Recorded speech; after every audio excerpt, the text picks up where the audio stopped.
સુરતના લિંબાયત વિસ્તારમાં કાયદા વ્યવસ્થાની સ્થિતિ કથળી હોય તે પ્રકારના દ્રશ્યો સરેઆમ જોવા મળી રહ્યા છે. સુરતના લિંબાયત વિસ્તારમાં આવેલી રત્નપ્રભાસ સોસાયટીમાં અસામાજિક તત્વોએ આતંક મચાવ્યો હતો. પોતાનો રૌફ પેદા કરવા માટે હાથમાં ઘાતક હથિયાર લઈને આવેલા અસામાજિક તત્વોએ યુવક ઉપર હુમલાનો પ્રયાસ કર્યો હતો.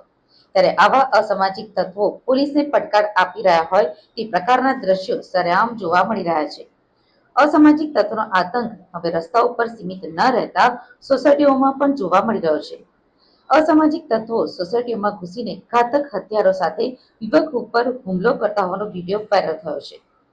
સરા જાહેરમાં અત્યારે યુવકને મારવાનો પ્રયત્ન કરવામાં આવ્યો હતો, ત્યારે આજુબાજુમાં નાના બાળકો પણ નજરે જોવા મળી રહ્યા હતા.